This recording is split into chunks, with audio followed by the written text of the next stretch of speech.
नवनवीन व्हिडिओ पाहण्यासाठी व आमच्या सोबत राहण्यासाठी चॅनलला सबस्क्राइब करायला विसरू नका। तर बघा काय बातमी आहे। देशभरातील सरकारी नोकरी करणाऱ्या लाखो कर्मचाऱ्यांसाठी एक मोठी आणि दिलासा देणारी बातमी समोर आली आहे। सरकारने 8व्या वेतन आयोगाच्या प्रस्तावाला हिरवा कंद दिल्याची माहिती पुढे येत आहे।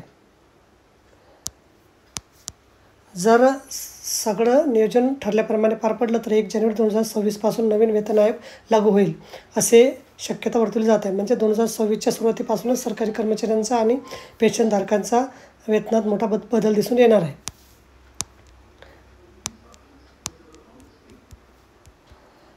हा वेतन आयोगामुळे सर्वसामान्य कर्मचारी वर्गाला खऱ्या अर्थाने दिलासा मिळेल असं म्हटलं जात आहे।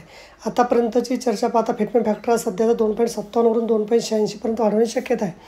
या वाढीचा थेट परिणाम कर्मचाऱ्यांच्या मूळ पगारावर होणार आहे। उदाहरणार्थ सध्याचं किमान वेतन 18,000 आहे, जे नवीन आयोगासमोर सुमारे 51,480 पर्यंत जाऊ शकते। पेन्शनधारकासाठी ही बातमी सुखद आहे। तसे याचे परिणाम वेगवेगळ्या स्तरावर वेगळे असतील।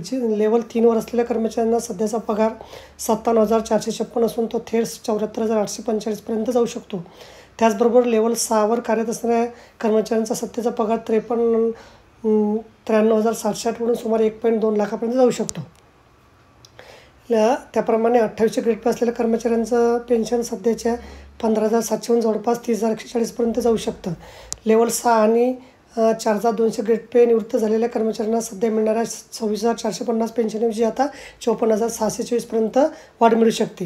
या सगळ्या घडामोडी केवळ आर्थिक सुधारणा होत नसून अनेक वर्ष देशासाठी सेवा केलेल्या कर्मचाऱ्यांच्या कष्टांना मिळणारा एक आधार आहे। तर बघा, अशा प्रकारे अत्यंत महत्त्वाची माहिती आपण समजली असेल। व्हिडिओ सुद्धा आवडल्यास लाईक करा, शेअर करायला विसरू नका। धन्यवाद।